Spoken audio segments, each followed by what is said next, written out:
You're listening to a Frequency Podcast Network production.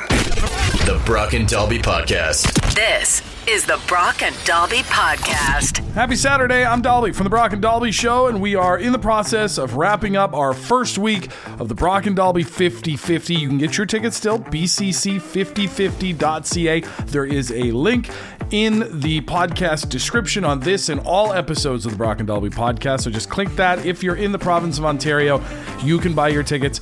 Today, Monday morning at 8 o'clock, we'll have our first early bird draw for a iPad Pro, and I'm recording this on Friday, but we are already over $30,000 for the jackpot. It'll be even higher if you go to click on it now, and we just have to say thank you so much to everybody who has bought tickets or spread the word or shared the link or even just texted into the show asking for the link. Maybe you'll buy tickets before the November 1st deadline.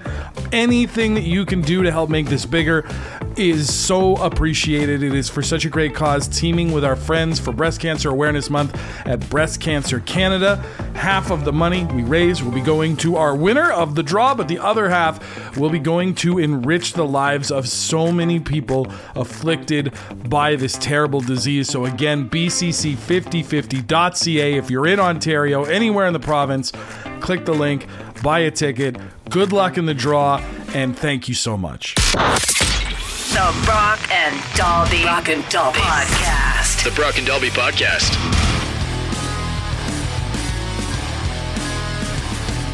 Send us a text, 762-555. Ask us a question and we'll try to reply. All you gotta do is text. Ask us anything you want. Ask me and Dalby any questions that you want. The 762-555 is the number. I can't keep going. I don't know any more words. Send us a text. We'll try to reply. Just send us a text right now. You know what? While you held it together, it was really, really good. It's tough because it's two people. So it's like, Right. I don't know how to go back and forth with myself here. You don't have multiple personalities? No, not yet.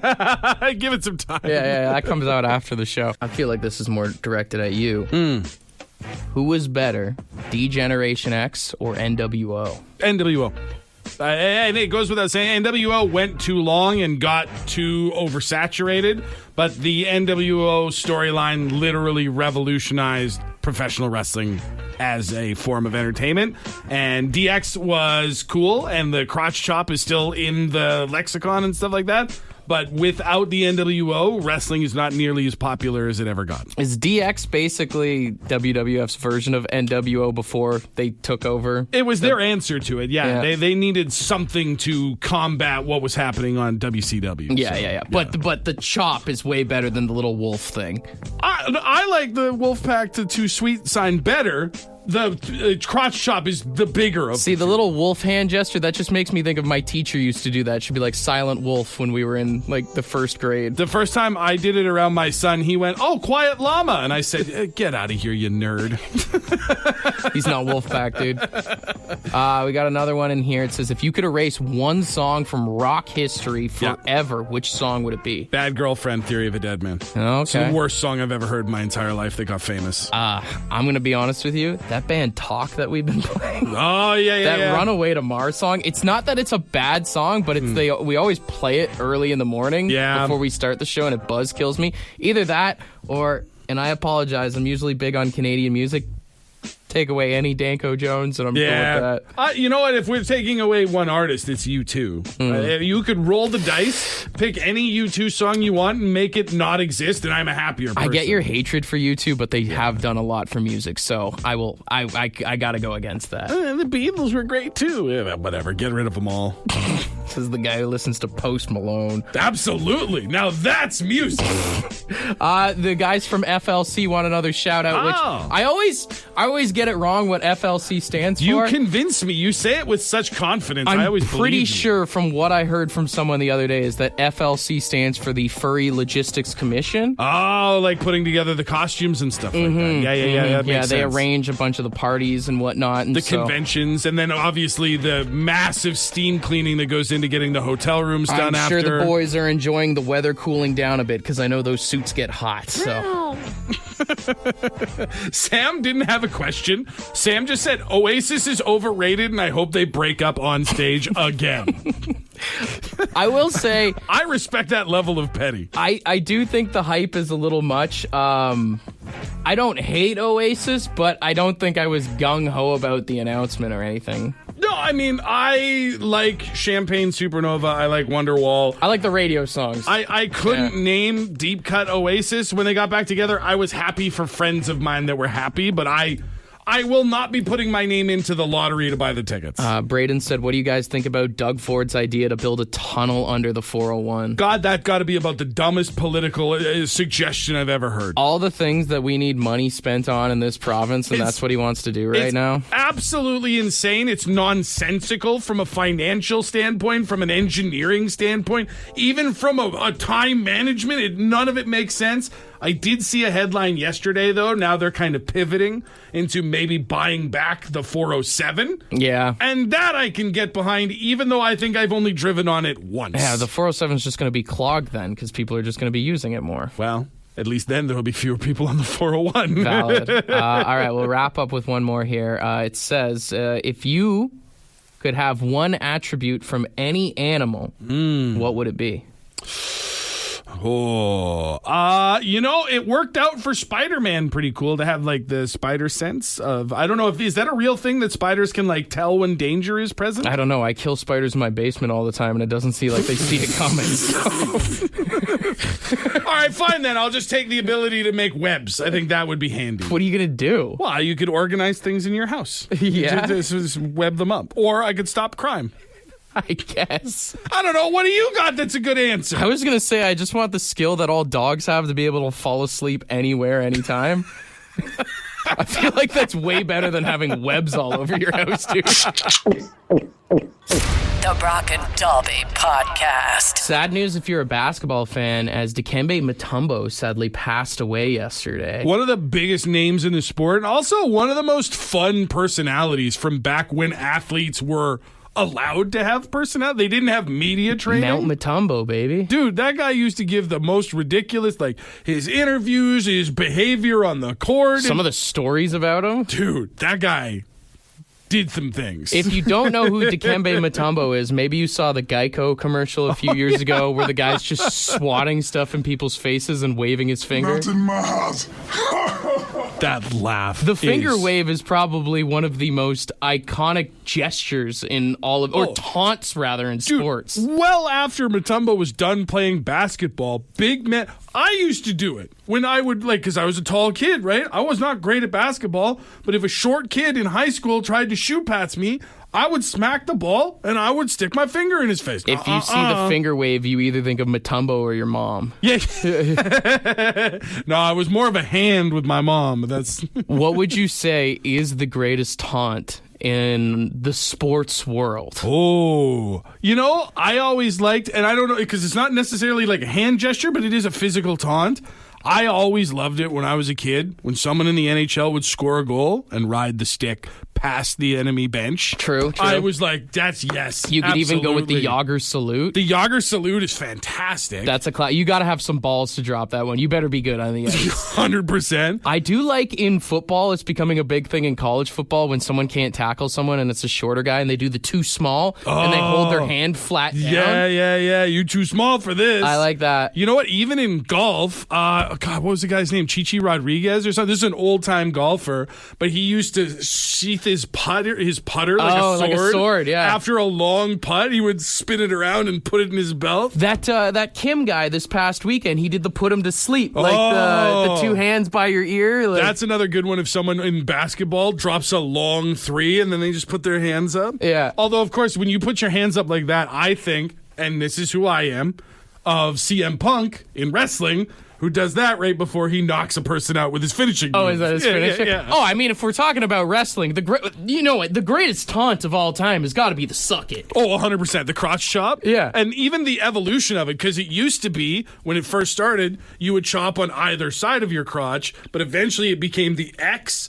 And from high school kids all the way up to like 60, 70-year-old men and women, people in this country in North America were doing DX suck it chops all over the place. You for can a go time. to any country on this planet, Yeah. and you can give someone a DX chop, and they know what it means. They know what you're getting across. It's an international sign, honestly. 100%. It's an international taunt. It's as recognizable as any symbol. It's as recognizable as spinning your wrist and putting it to your ear, Hulk Hogan style. It's probably more popular than that. It got a lot of kids suspended. The Brock and Dalby Podcast. We got Travis on the line here. Travis, what is the greatest taunt of all time? It was the middle finger.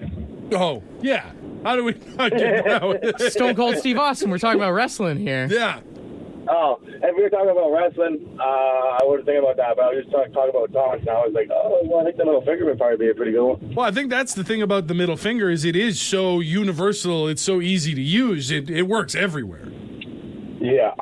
Flock of birds, man. Yeah. All right, take care, Travis. Dude, I'm so mad that we didn't think of that. That is the most widely used, I would say. Like, you even see guys in hockey with very rigid, hard-to-move fingers in their gloves will flip each other off. Lucic did it to the crowd that one That's time. right. Or was it No, someone on Boston did it that one time. NFL players flipping off the crowd, flipping off each other, basketball players, politicians. Like, it is world-renowned. If you need to let somebody know what you think about them, you got 2 options right there. Is Stone Cold the most recognizable middle finger of all time? Like, when you think of the middle finger, who do you think of first?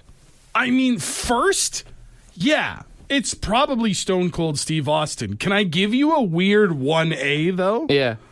Mr. Bean. Mr. Bean? You remember Mr. Bean? I don't know if you used to watch the show or not, but even there's a GIF. Oh, you're that talking about that gets used meme where where he thinks the middle finger means something else, and he's just walking around flipping it off I know to what you're talking everybody. about. Yeah. I get that in my head anytime I'm in like a mall or a stadium. That's what you think And of. I'm just mad at all the people who are in my space. I just think of Mr. Bean flipping off everybody. I wouldn't say the most iconic middle finger, but I get where you're coming from. I would do it. I would do that one. If I had to have like a Mount Rushmore of middle fingers, it Yeah. would probably be Stone Cold. Johnny Cash has to be on there. Oh, yeah. Eminem's got to be on there too. Eminem always pissed me off with the middle finger because he puts his thumb so far out to He the does the side. weird thing where it's like the knuckles are up and Yeah. the thumb off to the side. It's a different middle finger. That's It's the not- Eminem one. I like a nice tight clenched fist with a. We're just flipping each other off here in the studio right now. No one can see this, but we have been giving each other the finger this whole the time. late 90s and early 2000s. I mean, we were talking about DX and the Suck It thing. Like Eminem and Stone Cold Steve Austin Oh yeah, had kids just flipping each other off left, right, and center. absolutely. It was like it just became part of like everyday culture. Now you start to see like it's a little bit of the pullback. Maybe we use the bird too often, and it doesn't mean what it used to anymore. We see kids giving the finger and stuff now, and it's just like we had something cool once, but we killed it. The middle finger is something special, I will say. I kind of like the, you know where I've gone lately is in the UK. If you do the peace sign but backwards, like the back of your knuckles out to somebody, it kind of means the same thing. Oh, does it? And I've kind of started incorporating that into my everyday. Well, kids going to school this morning. No, don't you put that on me. Don't do it. Kids, do not do that at school today. We had the middle finger. You've got jog on. Well, actually, we used to do something in school. It would be peace, man, turn around, put one up, put two down. Try that one out at school today, kids. Do not do that. This is the Brock and Dalby Podcast. Would you rather? Wednesday. Would you rather Wednesday? All right, 762-555. You can still get your would you rather questions in. We'll start with this one. I mean, we're talking all that sexy talk. Someone said, would you rather be sexy or would you rather be hot?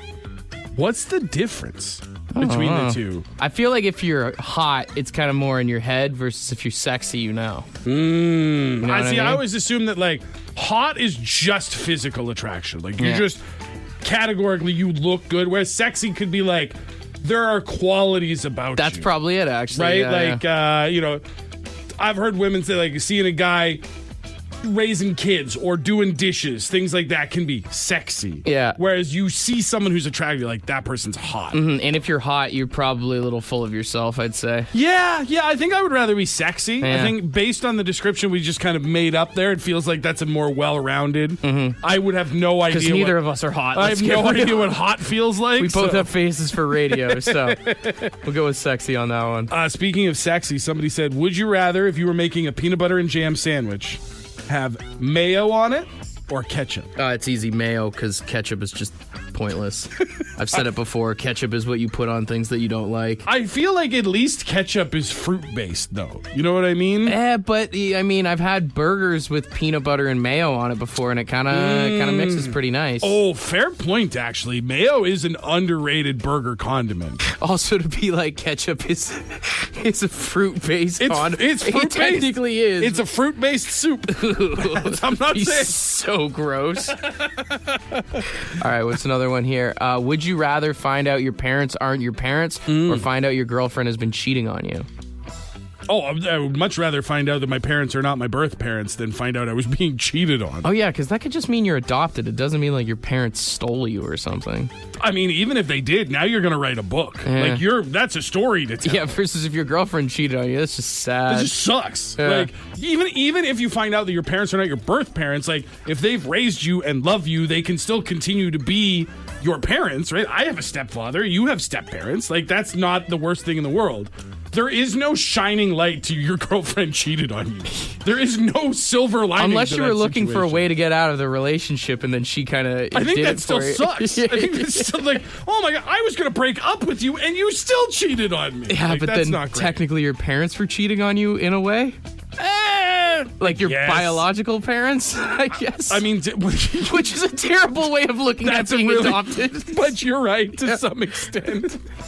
This one, would you rather drive across the country in your own car or do a cross-country train trip? Oh, my own car. Yeah, probably. Easily. I feel trapped on a train if I had to do that. I love the idea of the train being like no effort, right? I just have to sit here and the train will take me and I can look out the window and see the scenery, and I feel like that's cool for about an hour. And then I'm like, why are there all these other people here? Why can't I go anywhere? I can't just go wherever I want. Those trains break down all the time. Dude, there was a huge train that broke down just outside Montreal, like not long ago. People were suing for that. Like, Yeah. It's awful. So. Someone said, if you were a murderer and got away with it, would you rather turn yourself in and take the life sentence in jail, or would you rather let someone else who's innocent do the time? I mean, if I've already murdered someone, You're probably a bad person. I'm probably not a good person, so I would certainly, in that scenario, rather someone else take the fall. Yeah. Like, I'm not bragging about it. I'm not like, oh man, I wish people knew that I murdered that person. I'm free. That sounds like the best case scenario. Unless, like, it's something that you're really into and you're looking for, like, a Netflix documentary. Then that's the only way you pick A, I guess, right? Yeah, no, I definitely do not want to turn myself in. Also, just to be clear, because we both answered real quick, don't want to murder anyone.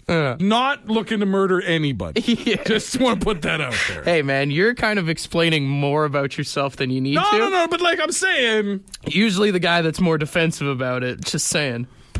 I didn't murder anyone, okay? I promise. Coming to Netflix soon. The Brock and Dalby podcast is brought to you by the Brock and Dalby 50/50 raffle in support of Breast Cancer Canada. Buy your ticket today at bcc5050.ca or click the link in the podcast description.